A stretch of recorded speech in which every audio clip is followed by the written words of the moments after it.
안녕하세요 여러분, 반갑습니다. 의학용어2의 고유희 교수입니다. 자, 이번 주 이제 지난주에 의해서 정신건강의학 마무리 하도록 할게요. 자, 정신건강의학에서 우리 지난주까지 해서 이제 정신의학, 심리학에 대해서 배웠고, 그 다음에 각종 장애에서 먹기장애, eating disorders까지 살펴봤고요. 자, 오늘은 저희 교재 408페이지에 있는 해리 장애부터 살펴보는 시간 가질게요. 해리 장애는 dissociative disorder라고 해가지고 해리 장애, 그래서 우리 앞에서 잠깐 다중 성격 장애라든지 빙의로 또 불리기도 한다. 자, 그리고 이 해리 장애는 일종의 방어 기전으로서 과거에 이제 본인이 감당하기 어려웠던 외상 경험이라든가 신체적 성적 학대 이런 것들에 의한 방어 기전으로 인해 가지고 해리 장애가 동반이 된다라는 것들 살펴봤었는데요. 자, 여기서는 이제 해리 장애의 몇 가지 그 소체계에 대해서 한번 살펴볼 건데요. 자, 이 해리 장애는 의식이라든지 기억, 그러니까 메모리라든지 아이덴티티 정체성이라든지 환경에 대한 이 지각에 이상이 생겨서요. 그 기능의 일부가 상실되어 있거나 변화되어 있는 상태를 이 해리 장애라고 하는데요. 자, 이 해리 장애에서 보면은 여기 보시면 해리성 기억 상실이 있고요. 해리성 둔주, 그 다음에 다중인격 이렇게 구분을 할 수가 있는데, 자, 우리 해리는 dissociative라고 했었는데 엄네시아, 우리 엄네시아는 기억 상실을 엄네시아라고 했었죠. 그래가지고 우리가 이제 이 기억 상실, 해리성 기억 상실 같은 경우는 어떤 내가 이제 심한 스트레스 상태에 놓여 있었거나 아니면은 상처가 컸던 사건에 대해서 기억을 망각하게 되는, 그러니까 이 해리성 기억 상실증 같은 경우는 일반 상식이라든지 일반적인 지식에 대한 손상은 없고요. 고 일정 기간 동안에 해당하는 것을 망각하는 이런 상태를 해리성 기억 상실, dissociative amnesia라고 하는데요. 이 해리성 기억 상실 같은 경우는요, 갑작스럽게 또 회복이 되기도 한다고 합니다. 자, 그 다음에 휴즈, 이제 둔주라고 해가지고요, dissociative hughes라고 해서 해리성 둔주인데요. 얘 같은 경우는 자신의 과거라든지 이제 이름도 기억을 못하는 거예요. 요 위에 있는 해리성 기억 상실은 기본적으로 내 이름이라든지 일반 상식 이런 것들은 이제 다 기억을 하는데, 이 해리성 둔주는 본인의 과거나 이름, 신분, 직업 이런 거에 대한 정체성에 대한 기억을 상실된 상태를 이 dissociative fuse, 해리성 둔주라고 합니다. 그러다 보니까 어느 순간, 그러니까 주변에 지인이 없는 이런 상태이거나 그러면은 가정이나 직장을 떠나서 방황을 하거나 아니면은 다른 곳에서 새로운 신분이라든지 새로운 직업을 갖고 생활하기도 한다라고 합니다. 그래서 우리가 이렇게 영화 같은 데서 보면 갑자기 어떤 이제 외상으로 인해서, 그러니까 뇌가 다쳐가지고 해리성 둔주로 인해 가지고 다른 곳에 가서 이제 생활을 하고 있는 거를 가족이 이제 찾아 나선다던가 이런 이제 영화도 있기도 한데요. 이런 것들을 이제 해리성 둔주, 휴즈, 둔주라는 단어를 사용을 합니다. 자, 그 다음에 이제 멀티플, 다중이죠. 예, 이제 여러 가지의 퍼스널리티, 성격을 갖고 있다, 인격을 갖고 있다 라고 해서 다중인격이라는 단어를 사용을 하는데요. 여기 지금 표에도 이렇게 나와 있다시피 지킬 박사와 하이드라고 해가지고 한 사람인데 그러니까 이제 신체는 하나인데 둘 이상의 인격을 가지고 있고, 또 한 번에 한 인격이 그 사람의 행동을 지배한대요. 예. 그래서 뭐 여기 나와 있다시피 지킬 박사일 때는 그 지킬 박사의 인격일 때는 그 몸을 지킬 박사가 지배하고 있는 거고요. 그 다음에 이제 뭐 하이드로 변한다. 그러면은 하이드라는 그 인격체가 이 사람의 행동을 지배하게 되는 건데요. 근데 여기 보시면 변화된 인격에서 원래 인격으로 돌아갔을 때, 그러니까 지킬 박사, 뭐 하이드였다가 지킬 박사로 돌아왔을 때는요, 그 하이드 일대에 생긴 일을 망각을 한다라고 합니다. 그래서 일반적으로 환자분들도 이중인격, 뭐 다중인격 이런 식으로 해가지고 하나의 인격일 때 했던 행동을 다른 인격으로 변했을 때는 환자분들이 기억을 못하는 이런 상태를 멀티플 퍼스널리티, 다중인격이라는 단어를 사용을 합니다. 자, 그래서 이거를 이제 해리 장애, dissociative disorders라고 해가지고 이 해리 장애에는 암네시아, 기억 상실이 있고요. fuse, 둔주가 있고요. 그 다음에 multiple personality, 다중인격이라는 게 이렇게 그 안에 소범주에 들어가 있다. 자, 그 다음에 이제 인격 장애를 볼게요. personality disorders라고 해가지고 이 인격 장애는요, 어떤 이제 인격은 뭐 성격이라고도 하잖아요. 그래가지고 이 성격이라는 게 우리가 보통 어렸을 때부터 서서히 발전을 해가지고 성인기가 되면 어떤 개인의 성격으로 굳어진 이런 이제 심리적인 성격, 이런 것들을 이제 성격이라고 하는데, 이 인격 장애는 이제 disorders, 인격 장애는 이런 심리적인 이렇게 성격으로 굳어진 심리적인 특성들이 일반 사회에서 부적응 양상을 나타낸 경우에는 요 인격 장애라는 단어를 사용을 하는데요. 우리가 보통 성격이라는 거는 어떤 이제 그 어떤 상황에, 특별한 상황에 대해서 일관적인 반응 패턴을 보여주고, 또 이 설명해 줄 수 있는 이런 패턴을, 아, 저 사람은 이런 성격이기 때문에 이렇게 반응해 라고 반응 패턴을 설명해 줄 수 있는 어떤 이제 일련의 특성들, 그 사람이 갖고 있는 성격을 얘기를 하는데요. 근데 우리가 일반적으로 어떤 상황에서 공통적인 특성을 갖고 있기는 한데, 한 개인이, 근데 반드시 완전히 똑같이 반응하지는 않잖아요. 그러다 보니까 이런 성격 평가, 이런 것들에 이제 어려움이 있고, 또 이런 성격 평가에 어려움이 있다 보니까 인격 장애를 판단하기가 어렵단 말이에요. 그래서 우리 뒤에 보면 이제 막 각종 뭐 성격 검사, 그래서 이 인격 장애는 personality disorders, 인격 장애는 기본적으로 성격 평가를 통해서 이게 일반적인 사회, 뭐 문화에 적응을 할 수 있느냐, 적응을 하지 못하는 상태냐에 따라서 이 장애라는 말이 동반이 되게 되는데요.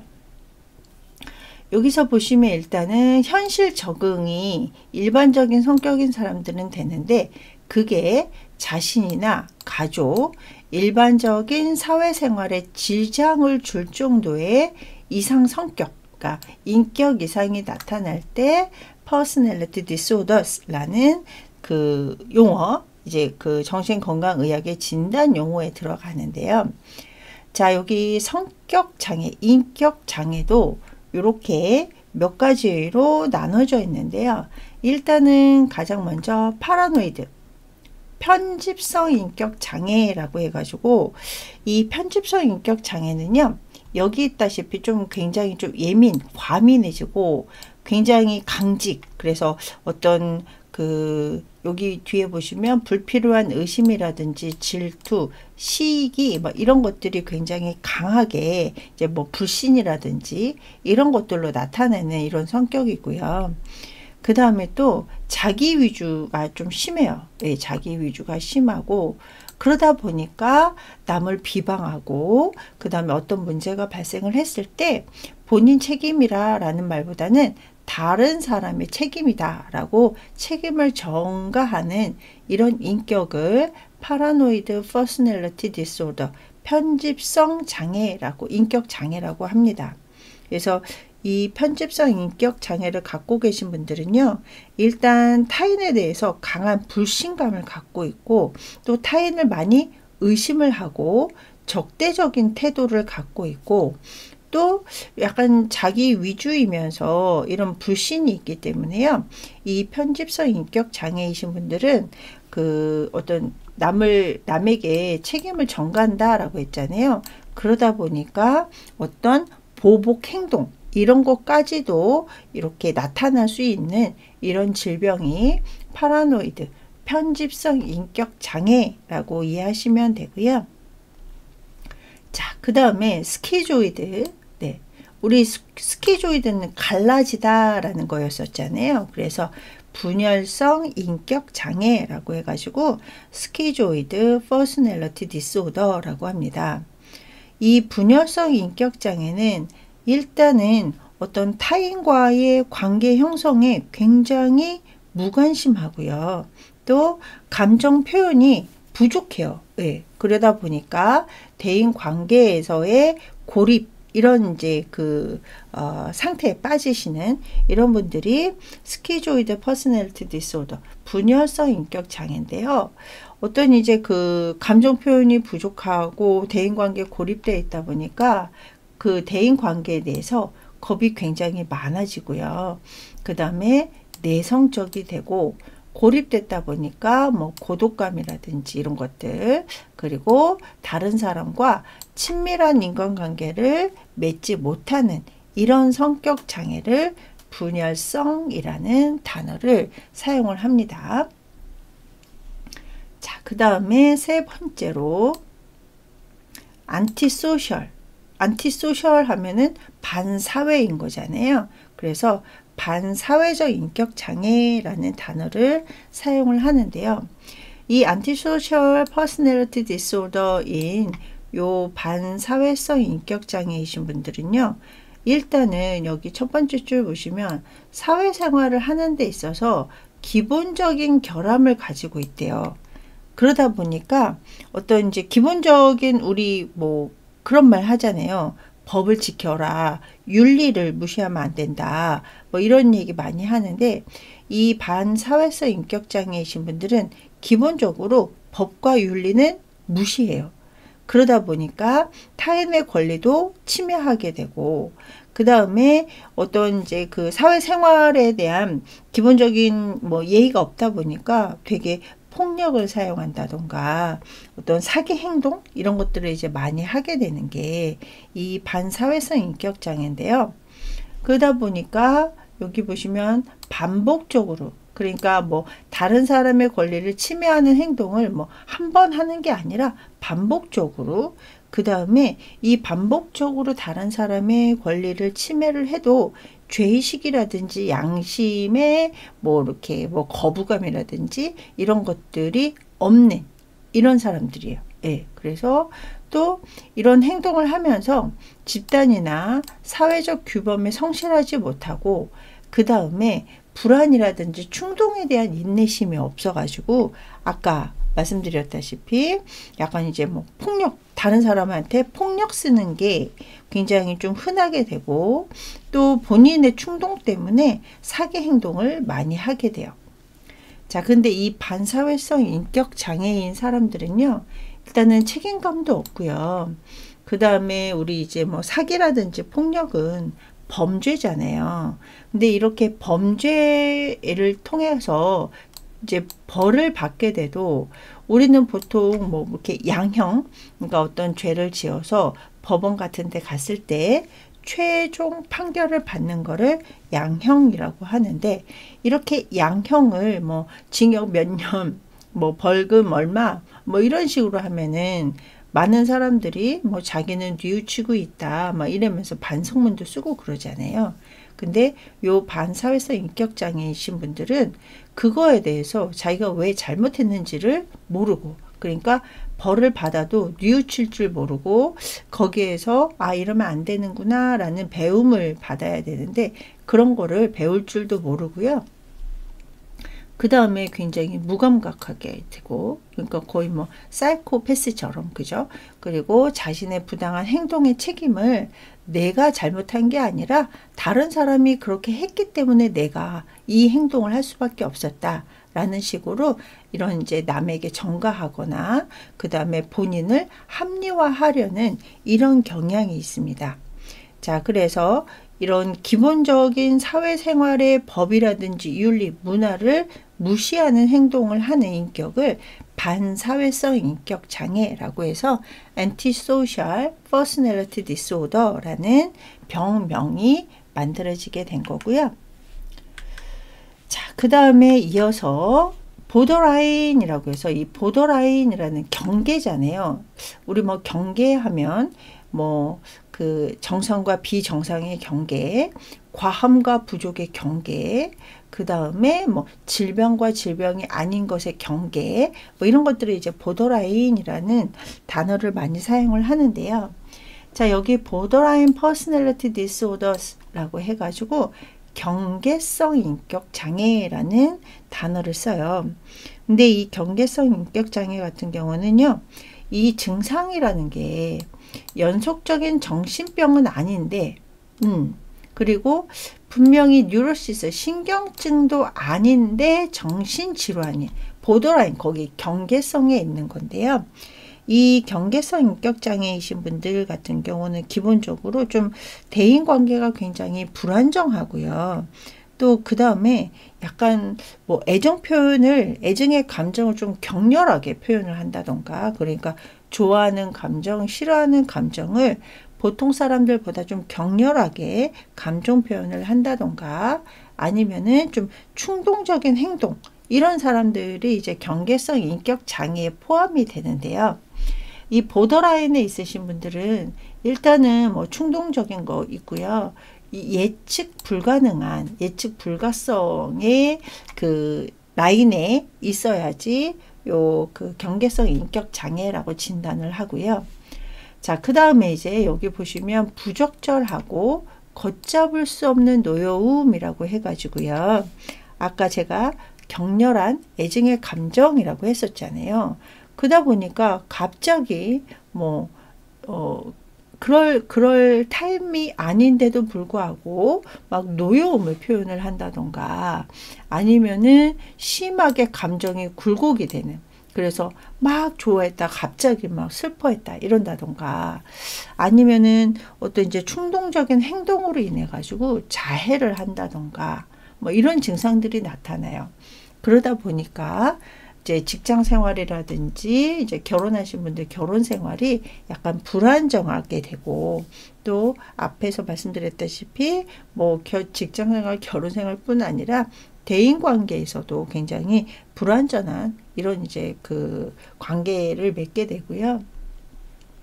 그 다음에 요 보더라인 인격 장애 같은 경우는 여기 보시면 좀 굉장히 지루해하고 혼자 있지 못하고 막 그 어떤 이제 감정 표현이 왔다 갔다 하다 보니까 만성적인 공복감을 호소하는 이런 질병이 이 보더라인 퍼스널리티 디스오더스라고 생각하면 됩니다. 자, 그 다음에 연기성 인격 장애라고 해가지고요. 히스트로닉 퍼스널리티 디스오더라고 해서 이 연기성 인격 장애는 우리가 보통 뭐 연극성 성격 장애라는 말도 사용을 해요. 그리고 우리가 히스테리를 많이 부린다라는 말도 하기는 한데요. 이 연극성 성격 장애 같은 경우는 말 그대로 조금 여기 보시면 어떤 이제 자기 주장적이면서 자기 과시적인, 그러면서 허영심이 많기 때문에 굉장히 좀 그 다른 사람의 관심을 끌기 위해서 자기 과시적인 과장된 표현, 이런 것들 굉장히 많이 하고요. 그 다음에 좀 흥분도 잘하고, 그 다음에 또 약간 허영심도 많고 이러다 보니까 어떤 이제 뭐 다른 사람들한테 뭐 나 이거 해줘, 너 나한테 이렇게 해주는 게 당연한 거야, 막 이런 식으로 약간 의존적이면서, 그리고 굉장히 허영심이 많다 보니까 본인이 갖고 있는 능력은 그렇게 많지가 않아요. 그래서 무능하고 지속적인 이런 인간관계를 깊게 갖지 못하는 이런 특징을 갖고 있는 사람들. 그래서 굉장히 좀 자기 과시적이고 허영심 많고 본인의 능력보다 더 과장되게 얘기하는 이런 사람들을 연기성 인격장애, 뭐 히스테리 또는 연극성 성격장애라는 용어를 사용을 하게 됩니다. 자, 그 다음에 이제 obsessive가 이제 강박이잖아요. 예, 그래서 강박성 compulsive personality disorder라고 해가지고 강박성 인격장애인데요. 이 강박이라는 거는 약간 뭐 나는 뭐 이거에 대해서 강박증이 있어 막 이런 얘기 많이 하시잖아요. 그래서 이 강박성 인격장애는요, 약간 완벽주의를 추구를 하고요. 그 다음에 뭐가 이제 뭐 연필은 제자리에 있어야 되고, 그 다음에 뭐 연필 옆에는 뭐 칼이 있어야 되고, 이런 식으로 좀 질서정연, 뭐 흐트러져 있는 거를 잘 못 보고요. 그 다음에 좀 뭐 어떤 절약에 대한 뭐 과도한 집착을 한다던가 이런 식으로 하시는 분들을 이 강박성 인격 장애에 이제 그 포함을 시키는데요. 이 강박성 인격 장애이신 분들은요, 감정 표현을 많이 억제를 해요. 그러니까 위에 있는 어떤 경계성 인격 장애나 연기성 인격 장애이신 분들하고는 조금 상반되는 감정 표현을 하게 되죠. 그래서 감정 표현을 조금 억제하면서 모든 일에 대해서 좀 합리적이고 그 다음에 형식적이에요. 그래서 사람 관계도 형식적이고 그러다 보니까 좀 다른 사람에게 거리감을 주는, 그러니까 막 이렇게 완전히 내 마음을 오픈시키지도 않고 사람이 나한테 와서 친밀감을 하려고 하면은 약간 거리감을 두는 이런 사람들을 얘기를 하는데요. 이 강박성 인격장애 Obsessive Compulsive Personality Disorder는요, 아까 말씀드렸다시피 질서정연해야 돼요. 그러니까 정돈 잘 돼 있어야 되고, 그 다음에 굉장히 이제 본인이 하고 있는 이거에 대해서 과도한 집착을 하다 보니까 완고하고 완벽주의고, 그 다음에 약간 어떤 완벽주의를 추구하다 보니까 그게 또 본인도 알잖아요. 이게 좀 너무 집착적이다. 그러다 보니까 좀 우유부단한 이런 성격을 가지고 계신 분들입니다. 자, 그 다음에 자기애성 그 인격장애라고 해가지고 우리 나르시스틱이라고 해서 우리 나르시티즘이라고 해서 약간 자기를 사랑하는 뭐 이런 거를 나르시스트라고 하잖아요. 그래서 자기애성 인격장애 같은 경우는요, 나르시시스틱 퍼스널리티 디소더라고 해가지고 약간 자신의 재능이라든지 본인의 재능이나 본인이 성취한 거, 그 다음에 본인이 굉장히 중요하다라는 거에 대한 과다한 믿음. 우리 보통 자신감 있는 사람들이 있잖아요. 예. 근데 자신감 있는 거하고 자신의 재능이나 그거에 대해서 너무 과다한 믿음은 또 다른 거거든요. 그러다 보니까 다른 사람으로부터의 특별한 대우를 기대하게 돼요. 예. 그러니까 굉장히 좀 자기 상이 웅대한 거죠. 예. 그래서 웅대한 자상이라든지 아니면은 어떤 찬사에 대한 욕구, 그러니까 내가 뭘 하면 다른 사람들은 다 박수 쳐야 되고 나를 우러러 봐야 된다. 이런 이제 생각들을 많이 하시는 거죠. 그러다 보니까 다른 사람과의 공감 능력은 조금 결여되어 있는 이런 사람들을 자기애성 인격 장애라고 합니다. 그래서 어떤 이제 웅대한 자기상이라든지 찬사에 대한 욕구가 있다 보니까 다른 사람들이 조금 어떤 이제 안 좋은 얘기, 비판을 하게 되면 그거에 대해서 매우 예민하게 받아들이는 거죠. 그러니까 뭐 모든 사람들이 나를 좋아할 수는 없잖아요. 그런데 보통 사람들은 그걸 알거든요. 모든 사람들이 날 좋아할 수 없다라는 거를. 근데 자기애성 인격장애는 모든 사람들이 나를 좋아해야 되기 때문에 비판은 받아들일 수가 없는 거죠. 그 다음에 사소한 일에도 굉장히 쉽게 분노하게 되고 별거 아닌 거에 패배감이라든지 모욕감, 우울한 기분 이런 것들. 그래서 이 굉장히 자기애성 인격 장애는 다른 사람들이 나를 어떻게 바라보느냐에 대해서 굉장히 예민하신 이런 분들이 있고요. 자, 그 다음에 이제 여기 보시면 패시브 어그레시브 퍼스널리티 디스오더라고 해서 요 패시브 수동적이고 어그레시브 공격적인 인격 장애라고 해서 수동 공격형 인격 장애라는 단어를 사용을 합니다. 그래서 굉장히 좀 수동적인데 공격적인 성격이다. 그래서 본인의 욕구가 충족되지 못할 때 이런 적개심을 표현하는 방법으로 약간 수동적인 형태를 취한대요.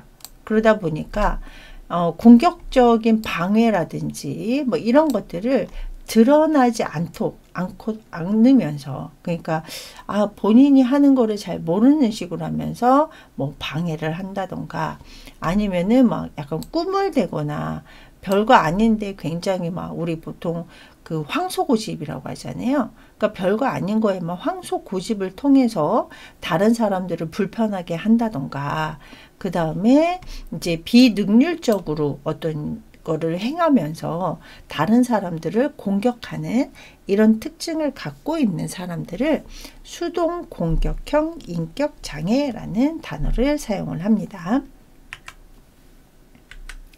자, 그 다음에 sexual disorders, 성장애를 살펴볼게요. 우리 sexual disorder는 일단은 성기능장애, 우리 function은 기능이잖아요. 근데 dysfunction이라고 해서 기능장애, 그래서 어떤 정상적인 성생리 반응이 어떤 억제, 그래서 여러 가지 이유로 인해서 억제가 됨으로써 성행위 자체에 곤란을 느끼거나 아니면은 심하면 아예 성행위를 갖지 못하는 이런 정신적, 신체적 질환이라고 생각하시면 되겠습니다. 자, 그래서 성장애 중에 성기능장애 같은 경우는 타입이 이렇게 네 가지로 나눠놨는데요. 우리 섹슈얼 디자이어, 우리 디자이어는 어떤 욕망 뭐 이런 것들이잖아요. 뭐 욕구 뭐 이런 것들인데 성욕이 그러니까 이제 성에 대한 이런 디자이어 뭐 욕구 욕망 이런 것들에 장애가 있는 거고요.